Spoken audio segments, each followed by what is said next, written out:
Think of the last decision you made with real confidence. Not something you agonized over for a week, but a call that felt obvious the moment it arrived. The hire you were sure about after 5 minutes in the room, the stock you were certain would recover, the stranger you distrusted on sight and never reconsidered.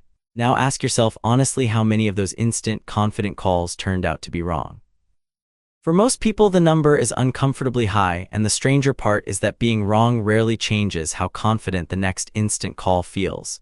You do not usually reason your way to a decision.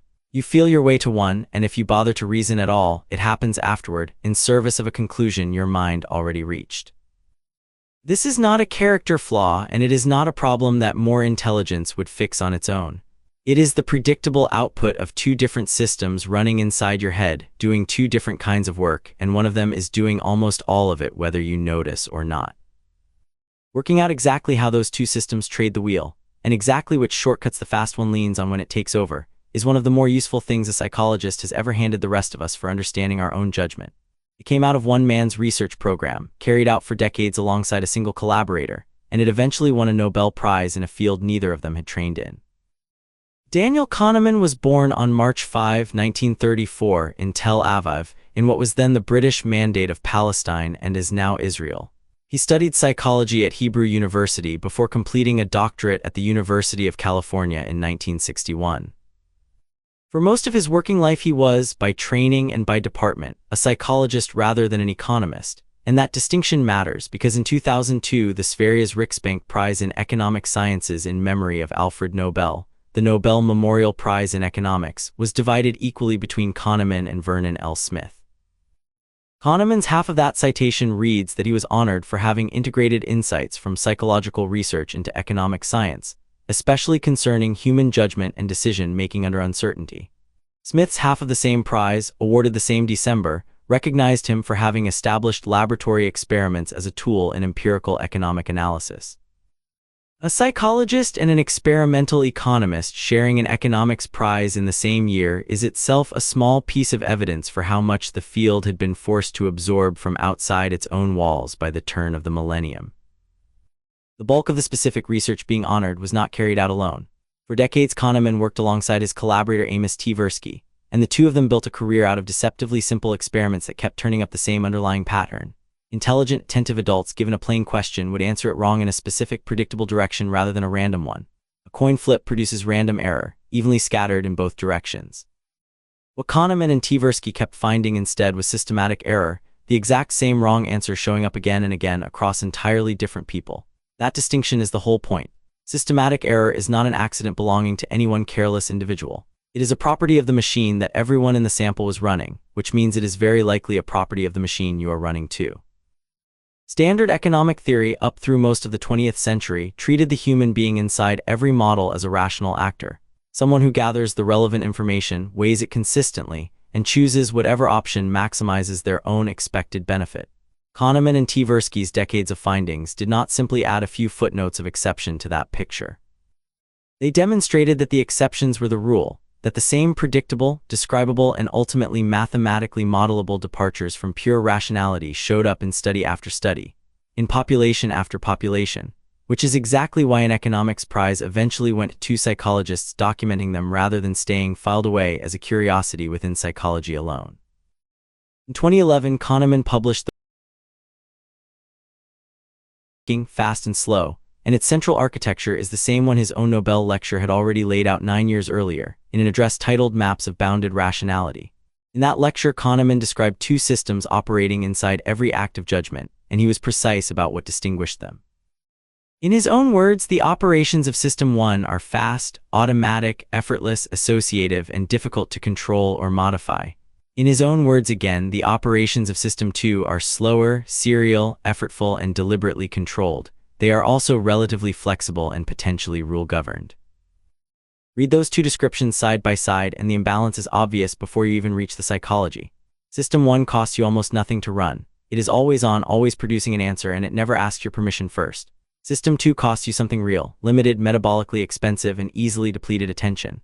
Kahneman's own account of what happens when the two disagree is direct, and once you sit with it, a little unsettling. Highly accessible impressions produced by System 1 control judgments and preferences, unless modified or overridden by the deliberate operations of System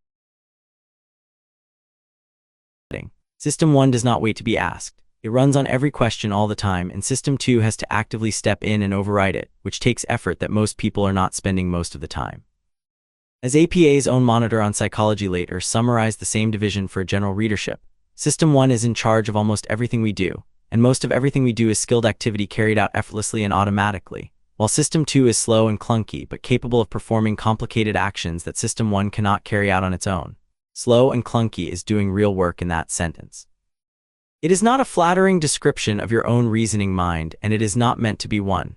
System 2 gets called in only when System 1 runs into something it genuinely cannot resolve alone, and by the time that handoff happens, System 1 has usually already supplied an answer that feels finished, coherent, and true. You already know what this feels like from the inside, even before any of it gets a formal name. Driving home along a route you have taken 1,000 times, you routinely arrive having made hundreds of small steering, braking, and lane change decisions that you cannot individually recall making afterward. System 1 handled every one of them competently and automatically, precisely because the situation was familiar enough for a fast, associative process to manage on its own.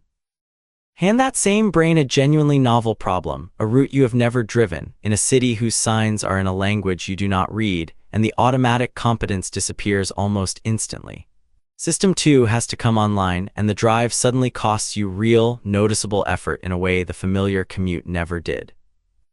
That single architectural fact, a fast system that always answers first and a slow system that only sometimes checks the specific ways System 1 gets things wrong are not scattered or random either. They form a short, identifiable list of shortcuts, and once you know what is on that list, you start noticing it operating in your own head in real time, often mid-sentence. The first shortcut is what makes System 1 dangerous even when nothing about the situation looks like guessing. System 1 does not experience any real difference between a well-supported conclusion and a merely coherent one. It builds the most consistent possible story out of whatever information happens to be sitting in front of it in that moment, and then hands that story back to you labeled as the truth, without flagging how much relevant information never made it into the story at all. Kahneman named this tendency WISIATI, an acronym for what you see is all there is. As one review of the book summarized the mechanism in plain terms, we use the information we have as if it is the only information, and we do not spend much time saying, well, there's much we don't know. The problem is not that System 1 lies to you outright. The problem is that it never mentions what it left out, and a coherent story assembled from half the available facts feels exactly as confident from the inside. Confidence, in other words, is not actually measuring how much evidence you have. It is measuring how smoothly the story you built out of that evidence hangs together, and a smaller pile of consistent facts often makes a smoother, more confident-feeling story than a larger pile that includes a few inconvenient contradictions. You can watch this shortcut operate directly in something called the halo effect. Meet someone warm and well-spoken in the first 5 minutes of a conversation, and without a shred of additional evidence, you will likely and more generous than a stranger you have not yet formed any impression of at all. In the book's own account, the halo effect grows directly out of confirmation bias. It is the tendency to like or dislike everything about a person, including the things you have not actually observed yet. It is described as one of the specific ways System 1 builds a simpler picture of the world than the one that actually exists. And critically, the order in which you learn things about someone changes the finished picture, because the first that arrives afterward. Sit through enough job interviews, or enough first dates, or enough sales pitches, and you will recognize the pattern instantly once it is named. The interviewer who decided within the first 90 seconds that a candidate was strong tends to spend the rest of the interview unconsciously interpreting ambiguous answers charitably, while a candidate who stumbled early gets the opposite treatment for answers that were, on their own merits, no different. None of this requires you to be careless, biased on purpose, or unintelligent. It requires only that you have a System 1, and everyone running a human brain has one. You do not need a job interview to watch this mechanism run. Scroll through a newsfeed for 30 seconds and notice how quickly you settle on an opinion about a story you have only read one headline and one photograph of. System 1 does not wait for the full article, let alone the original report the article itself was built from. It takes whatever fragment is sitting in front of it, builds the single most coherent narrative that fragment can support, and files that narrative away as understood so that by the time you scroll to the next story, the fully informed. This is not a failure invented by social media. It is the same machine doing the same thing it has always done, just given more raw material to run on more often than it ever had the opportunity to before. The second shortcut is more mechanical than the first, and it keeps working even when you already know exactly what is happening to you while it happens. It is called anchoring, and in Kahneman's own description, it ranks among the most robust phenomena of judgment that he and Tversky. Mechanism is simple to state plainly. The intuitive impression comes first. It is likely to serve as an anchor for subsequent adjustments, and corrective adjustments from anchors are normally insufficient.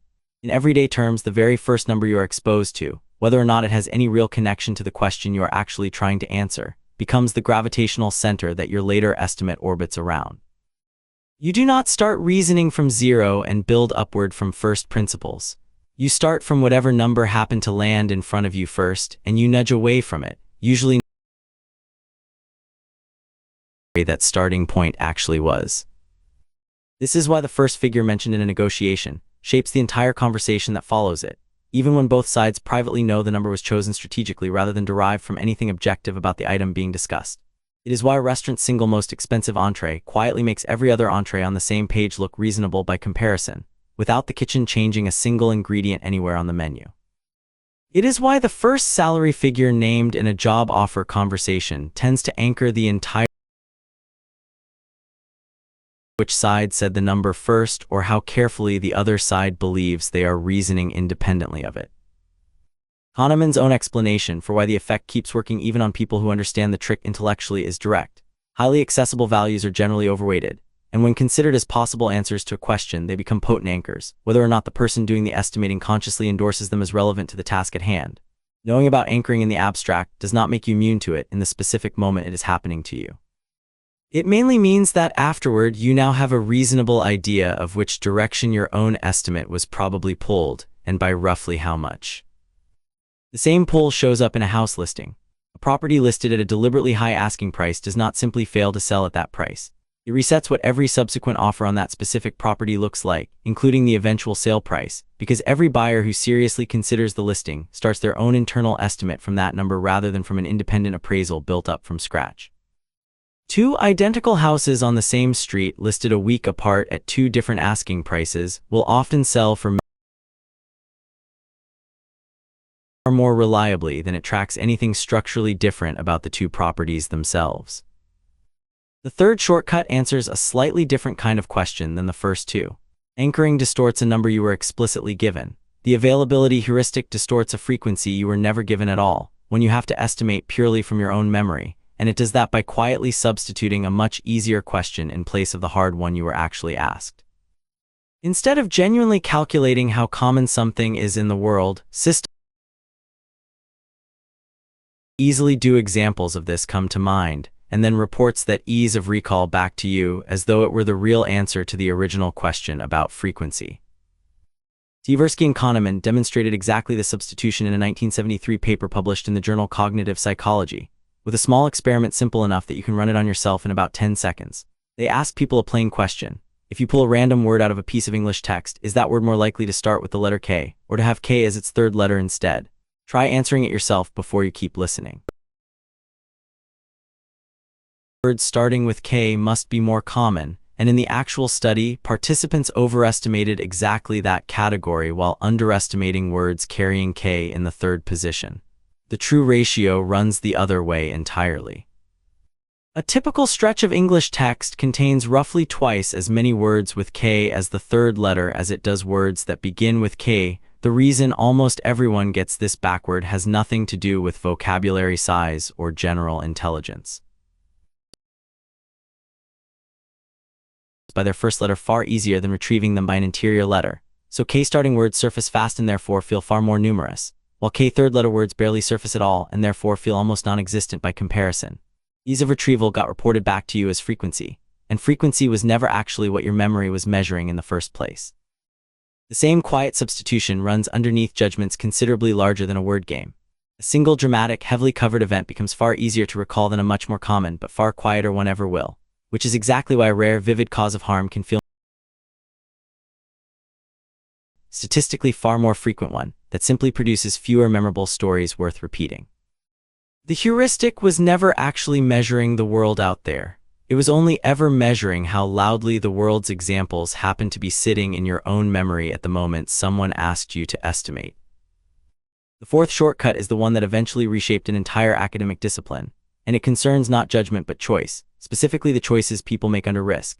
In 1979, Kahneman and Tversky published a paper in the journal Econometrica titled Prospect Theory, an analysis of decision under risk, offering it explicitly as a challenge to the standard economic model of how a rational person was supposed to weigh gains against losses. Their own abstract states the core claims directly. People underweight outcomes that are merely probable compared with outcomes obtained with certainty, a pattern they named the certainty effect. People also generally discard whatever is shared across every option under consideration, a pattern they named the isolation effect, and that second pattern alone can make one single underlying choice look like two entirely different choices depending only on how the options happen to be framed to the person making the decision. The paper's central mechanical claim concerns the shape of value itself, and this is the part that eventually mattered most. Rather than evaluating your total wealth in some final absolute sense the way classical economic theory assumed, prospect theory argues that you evaluate changes relative to whatever reference point you currently occupy, and that evaluation is not symmetric in either direction. In the author's own words, the value function is normally concave for gains, losses than for gains. Steeper for losses than for gains is the entire finding compressed into 6 words. Losing a given amount of money hurts measurably more than gaining that same amount of money feels good, even though the arithmetic involved is completely identical either way. Kahneman's own later description of that asymmetry, offered in his Nobel lecture 2 decades after the original paper, put a rough figure on it directly. The value function is sharply kinked at the reference point, and steeper for losses than for gains by a factor of roughly 2 to 2.5. Losses, in other words, do not simply feel somewhat worse, something close to twice the psychological weight. That single asymmetry explains a great deal of behavior that looks irrational from a distance and turns out to be perfectly consistent once you actually see the shape of the value function underneath it. It explains why an investor holds on to a losing position for far longer than the evidence justifies, because selling would convert a still merely possible loss into a locked-in realized one, and a realized loss registers as considerably more painful than an equivalent unrealized one, even though it is the same money either way, and even though the future prospects of the investment have not changed one bit at the moment of the sale itself. It also explains why the identical medical statistic, described to a patient as a 90% survival rate rather than as a 10% mortality rate, tends to produce measurably different decisions from otherwise identical people, despite the two framings being the same number wearing two different outfits. The prospect theory paper itself remains the most cited article ever published in Econometrica, one of the more demanding and mathematically dense journals in all of economics, and the Nobel Committee's own 2002 citation for Kahneman traces directly back to exactly this body of work. The same asymmetry shapes something as ordinary as how a discount gets worded. Telling a shopper they will avoid an extra charge tends to move behavior differently than telling that same shopper with the exact same final price that they will earn a reward for paying on time, even when the two offers are mathematically identical down to the cent. Losing an amount you had already started mentally treating as yours registers on a steeper part of the value function than gaining that same amount fresh, which is exactly why so much everyday pricing, from early payment discounts to loyalty points, gets worded as an avoidable loss rather than as an equivalent gain whenever the seller has a choice in the matter. Put the 4 shortcuts side by side, and a single shape starts to emerge from what looked at first glance like 4 unrelated party tricks. Cognitive ease in the halo effect shows System 1, constructing a complete, confident story out of incomplete information, and never once flagging the size of the gap it papered over. Anchoring shows System 1, allowing an irrelevant number to quietly set the entire range, within which a genuinely relevant estimate then gets generated. The availability heuristic shows System 1, answering a question about real-world frequency, by secretly substituting a much cheaper question about the ease of personal memory instead. Loss aversion shows System 1 evaluating outcomes against a shifting reference point using a scale that is not even symmetric between equivalent gains and losses in the first place. None of these 4 are separate, isolated malfunctions that happen to share a chapter. They are the same fast, cheap, associative machine doing the only kind of work it was ever built to do quickly, while the of checking that work sits mostly idle in the background, waiting to be deliberately switched on by something that rarely arrives in time. None of the four shortcuts announces itself while it is running, and that is precisely what makes each one effective and each one dangerous in the same breath. A halo judgment does not feel like an assumption, it feels like an observation. An anchored estimate does not feel like a number you copied, it feels like a number you calculated. An available example does not feel like a memory search, it feels like a fact about the world. A loss-averse choice does not feel. It feels like the only sensible option on the table. System 1 never announces which shortcut it just used. It only ever delivers the finished answer, wrapped in exactly the same confident tone regardless of which shortcut actually produced it. This is also why the plan you might instinctively reach for after hearing all this, simply deciding from now on to reason more carefully in every situation, tends to work so poorly once you actually try to live by it. System 2 is not lazy out of some personal character flaw you could fix through sheer willpower alone. Effortful, deliberate, rule-governed thought is genuinely expensive by its very nature, which is exactly why an ordinary brain defaults away from it, whenever System 1's fast answer already feels coherent enough to pass without objection. The realistic target here is not to somehow live permanently inside System 2, checking every judgment against first principles all day long, because no one, including Kahneman himself, has ever managed to operate that way for long. The more realistic target is learning to recognize the handful of specific situations, a suspiciously round number offered first in a negotiation, a single vivid anecdote standing in for a dull but more representative statistic, a choice deliberately framed around an avoidable loss rather than an equivalent gain, where you already have good reason to suspect your first confident answer, is exactly the kind System 1 is most likely to get wrong. And to deliberately slow down only in those specific, recognizable moments rather than attempting to slow down everywhere at once. None of this amounts to a clinical framework, and nothing in this video should be treated as financial, medical, or legal advice for any specific decision you are currently facing in your own life. What the research described here documents is how an ordinary, healthy human mind processes judgment and risk under everyday conditions. It is not a diagnosis of anything, and it is not a substitute for the individualized advice a qualified professional can give once real money, real health, or a real legal outcome is genuinely on the line. Here is a genuine question worth sitting with after all of this. Think of one confident, instant judgment you made sometime this past week about a person, a purchase, or a plan, and ask yourself honestly which of the four shortcuts covered in this video was most likely running. People, once they actually stop and look, are a little startled by how quickly they can name it. In the next video, we stay inside the machinery of self-control, but we move from how you judge to why you cannot seem to consistently do the thing you already decided in a calm moment that you wanted to do. That is the willpower instinct, and it is where we go next.